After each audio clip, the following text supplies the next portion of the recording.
From the Presidential Palace, Manila, Dateline Malacañang.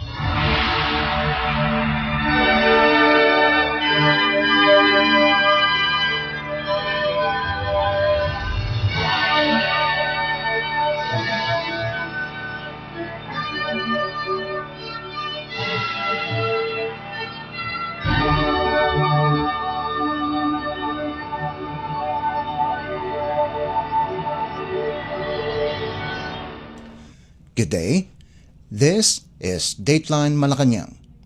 Malacañang on Monday said Philippine President Ferdinand R. Marcos Jr. will ensure the proposed 6.793 trillion peso national budget for 2026 is free of irregularities and congressional insertions.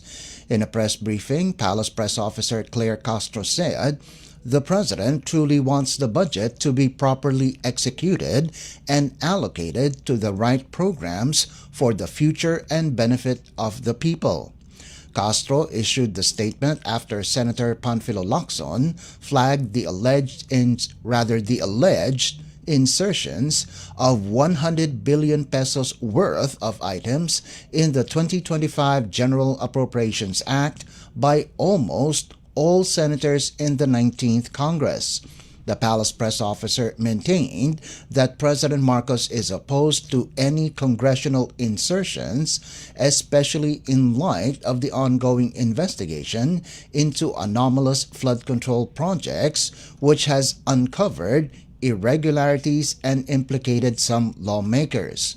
She said lawmakers, especially those linked to the questionable flood control projects, should have learned their lessons by now.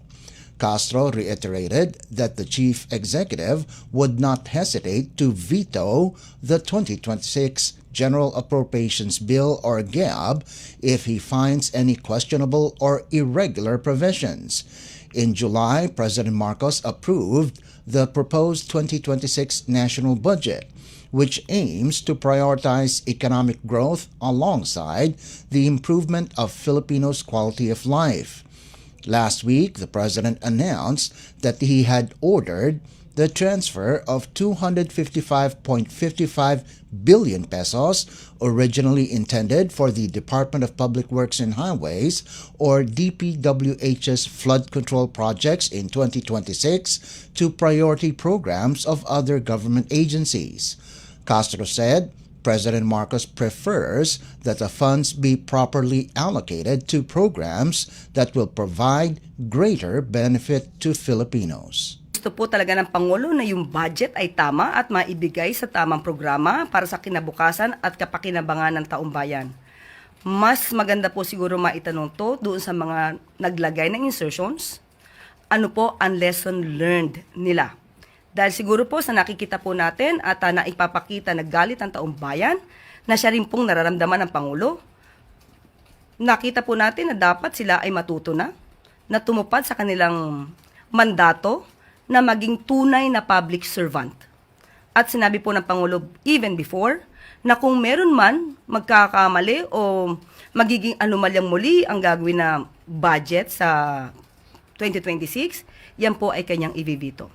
So makakasiguro po tayo with all these things happening, makakaasa po ang taong bayan na magiging maayos ang 2026 budget at hindi po pahihintulutan na ng Pangulo ang mga maaanomalyang proyekto. Press Officer Claire Castro. Dateline Malacañang. Meanwhile, Malacañang on Monday said the Department of Justice, or DOJ, is awaiting a response from the International Criminal Police Organization, or Interpol, regarding the Philippines' request for a blue notice against Ako Bicol Party List Representative Zaldico. This, as Palace Press Officer Claire Castro said, there are no new updates regarding the whereabouts of Ko. Castro noted that the blue notice issued by Interpol only helps law enforcement agencies stay informed about the location and movements of a person of interest but does not authorize arrest. Nakausap po natin ang DOJ at sinabi po sa atin na sila po ay nakapag-request na po for blue notice. At hihintay na lamang po siguro ang response. Ang blue notice po kasi ay hindi naman po ito karapatan para arestuhin. Ito po ay pagmamonitor lang kung saan po siya nagpupunta. So ganoon po at ibibigay po at i-update po ang bansa po natin kung nasaan po at ano po yung lokasyon ng nasabing tao na subject ng blue notice. Sa ngayon po, aalamin po natin at ibibigay po natin yung update. At ang pinaka-latest po sa DOJ, pupunta po si SOJ sa ICI for proper coordination. Has been implicated in a multi-billion peso flood control project scandal with allegations that he received kickbacks. According to reports, Ko may have traveled to Paris, France after initially departing for the United States to seek medical treatment.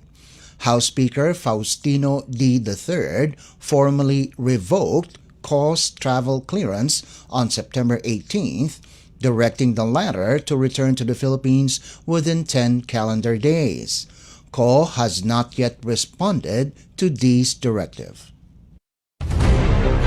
Dateline Malacañang. Also on Monday, Malacañang clarified that the welfare check conducted on former President Rodrigo Duterte, who is currently detained at the International Criminal Court or ICC facility, is part of the Philippine government's routine protocol for Filipinos in distress. Palace Press Officer Claire Castro said the visit by Philippine officials was consistent with the long-standing procedures carried out by the Department of Foreign Affairs or DFA and other government agencies when a Filipino abroad requires assistance, particularly in matters concerning health and well-being. Nagkaroon po ng welfare check. Malamang dahil nakausap naman po nila ang Pangulo, ang dating Pangulo. Sa ating pagkakaalam at ang sabi po rin naman ng DFA ay yan na po ay routine. Kapag ka po ang isang Filipino ay in distress at kinakailangan ng tulong, especially pag patungkol po sa kanyang health condition, talaga pong pinupuntahan ng MWO or ng ating mga consular officials para po malaman kung anong kinahihinatnan or kalagayan ng ating mga kababayan. Castro said the Philippine government will not issue any further updates regarding Duterte's health, stressing that it's considered a private matter that should not be made public. She also cited the recent assurance from Duterte's former wife, Elizabeth Zimmerman, that he is very well and very alive. The DFA on September 24th said the welfare check on Duterte is no different from what the DFA does for other Filipino citizens who are in detention abroad. The ICC prosecutor has formally charged Duterte with crimes against humanity over the deaths of 78 individuals during the anti-illegal drugs campaign he initiated when he was Davao City Mayor and during his presidency. Dateline Malacañang. Still on Monday, Malacañang said assistance from Baguio City Mayor Benjamin Magalong is still welcome even after he resigned as special advisor to the Independent Commission for Infrastructure or ICI. In a press briefing, Palace Press Officer Claire Castro said President Ferdinand R. Marcos Jr. respects Magalong's decision to step down from his advisory role in the ICI. Castro said she is optimistic that Magalong's resignation will not disrupt the ICI's work, stressing that the Commission's composition remains intact and its members uphold their integrity. Natanggap na po at iginagalang po ng Pangulo ang naging desisyon po ni Mayor Magalong. Kinikilala naman po ng ating Pangulo ang kagalingan ni Mayor Magalong. Pero ang kanya pong pagbibitaw bilang special advisor ay pinapanalangin naman po na hindi ito makakaapekto sa magiging trabaho ng ICI dahil kumpleto naman po ang ICI at nandun pa rin po ang integridad ng miyembro ng ICI at in addition to that, nandiyan na rin po ang executive director. So, ang pagiging special advisor po niya ay voluntaryo po at kung siya po pa rin ay makakatulong para po maibigay ang kanyang mga impormasyon, yan naman po ay welcome pa rin po sa ICI. Magalong on September 27 announced his decision to resign as ICI Special Advisor amid concerns over possible conflict of interest. In a statement, the local chief executive deemed it necessary to step aside so as not to weaken the ICI and its mandate. Magalong, nevertheless, assured the public that he will continue his crusade against corruption, saying it will be a long fight. President Marcos on September 11 issued Executive Order or EO number 94 creating the ICI to investigate and recommend appropriate charges against individuals involved in anomalies in government flood control and infrastructure projects. Dateline Malacañang. In the meantime, Malacañang on Monday announced that Philippine President Ferdinand R. Marcos Jr. has appointed former Philippine National Police or PNP Chief Rodolfo Azurin Jr. as the new Special Advisor and Investigator of the Independent Commission for Infrastructure or ICI.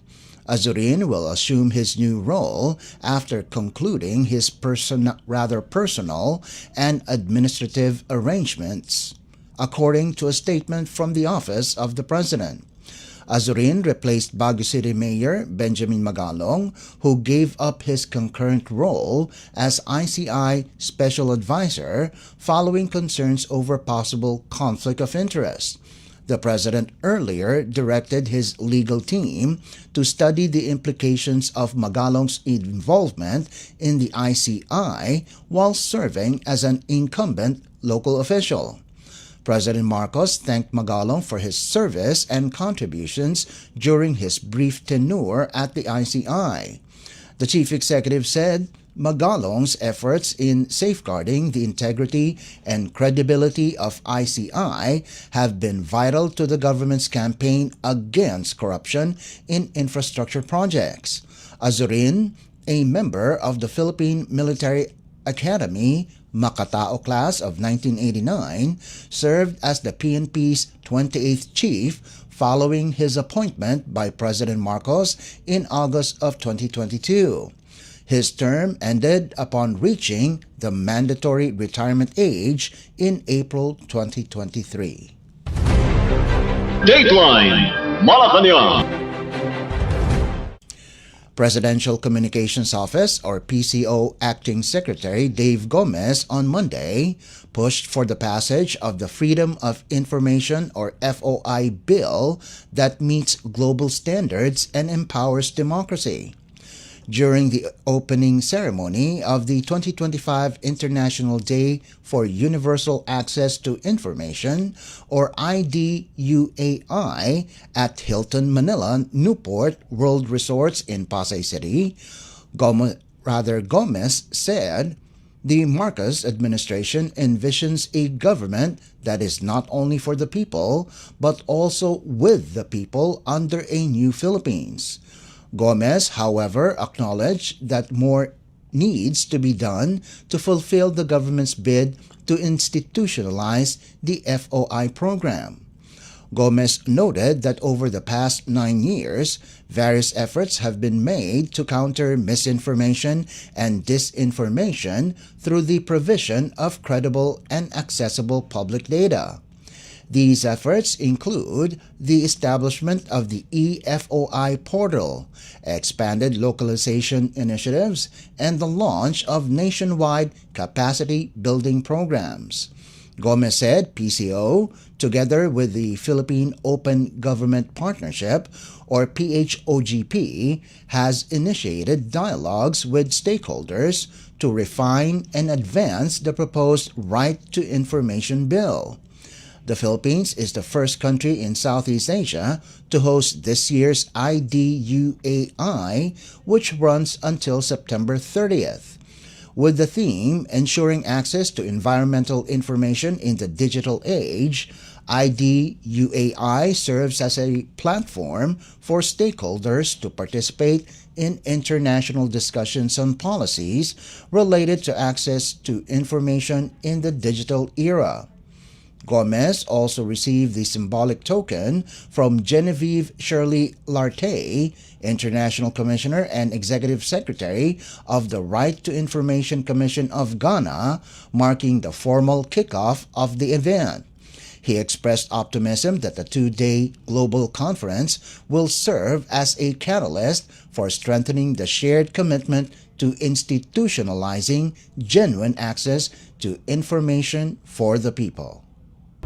The Philippines is honored and proud to host this year's conference, especially as we commemorate the 10th anniversary of the designation of September 28 as the International Day for Universal Access to Information.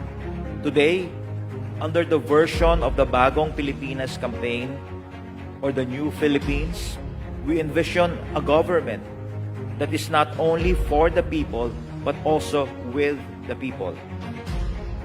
This token is not only a marker of hosting, it is a reminder of the legacy our President Ferdinand Marcos Jr. wants to leave behind. A legacy that ensures access to information is protected, strengthened, and lived by every Filipino. With this, we officially kick off the 2025 International Day for Universal Access to Information in the Philippines. That was Presidential Communications Office Acting Secretary Dave Gomez. Dateline Malacañang. In other news, the Philippines Department of Agriculture, or DA, on Monday announced that the national government will extend the current 2-month rice import ban for at least 30 more days to cushion the impact of plunging farm gate prices of palay, or unhusked rice. DA Secretary Francisco Chu Laurel Jr. said the decision, approved by President Ferdinand R. Marcos Jr., aims to support Filipino farmers during the peak harvest season. Chu Laurel said the ban could even last until the end of the year, depending on market conditions. To date, the buying price of palay has dropped back to 8 pesos per kilogram after previously reaching about 14 pesos per kilogram in some areas and even as high as 17 pesos per kilogram in Zamboanga province during the onset of the temporary rice import ban at the start of the harvest. Chu Laurel said there are even sporadic reports of palay being bought at 6 pesos per kilogram in some areas as farmers struggle to dry their harvest amid heavy rains. The agriculture chief also said the government is likely to raise the current 15% tariff back to a higher level by the end of the import halt. The duties on imported rice were originally set at 35% but were reduced under Executive Order, or EO number 62, in July 2024 to help address spiking retail prices. Among the measures to address the low buying price of palay is prohibiting government agencies from purchasing imported rice. Other strategies include the planned emergency procurement of palay and the expansion of warehouse storage through additional NFA leases. He added the DA will soon issue a floor price for palay to ensure fair buying rates nationwide. Dateline Malacañang. And finally, former Philippine Charity Sweepstakes Office or PCSO General Manager and retired Police Colonel Royina Garma and 4 others have been ordered arrested over the killing of PCSO Board Secretary Wesley Barayuga in July 2020, the Philippine National Police or PNP said on Monday. In a press briefing held at Camp Crame in Quezon City, PNP spokesperson and Information Chief Brigadier General Randolph Tuanyo said, the Mandaluyong Regional Trial Court, Branch 279, issued a warrant of arrest dated September 13, 2025 against Garma, Lieutenant Colonel Santi Mendoza, retired Police Colonel Edilberto Leonardo, and dismissed police officers Nelson Enriquez Mariano and Jeremy Kausapin, alias Talks, for murder and frustrated murder charges with no bail recommended. PNP Acting Chief Lieutenant General Jose Milencio Nartates has ordered the implementation of the warrant. He said, Mendoza is currently on floating status under the custody of the Directorate for Personnel and Records Management, Personnel Holding and Accounting Unit. Tuanyo said they have yet to get information on Garma and the other accused whereabouts. Early this month, Garma flew to Malaysia as a tourist shortly after arriving in the Philippines. She was deported from the United States, which turned down her request for political asylum. Garma has agreed to be a witness for the prosecution against former President Rodrigo Duterte before the International Criminal Court or ICC. In February, the National Bureau of Investigation or NBI filed murder and frustrated murder charges against Garma for her alleged involvement in the 2020 death of Barayuga. It was Mendoza who tagged Garma and Leonardo as the brains behind the killing during a congressional inquiry related to the drug war of Duterte. Garma claimed that the former president asked her to look for an officer to implement the Davao model of the drug war on a national scale. Garma said the Davao model referred to a system involving payments and rewards. Dateline Malacañang. Before we conclude our program, Radyo Pilipinas World Service of the Presidential Broadcast Service is live on audio streaming. Just download Evox PBS Receiver on your Google Play Store or the App Store from your Apple phone. You can also visit our Facebook page and YouTube channel. Just type in and search for Radyo Pilipinas World Service.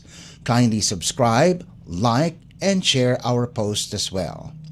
And that concludes this edition of Dateline Malacañang. For Radyo Pilipinas World Service, this is Leo Magpayo. Good day and stay safe. From the Presidential Palace, Manila, Dateline Malacañang.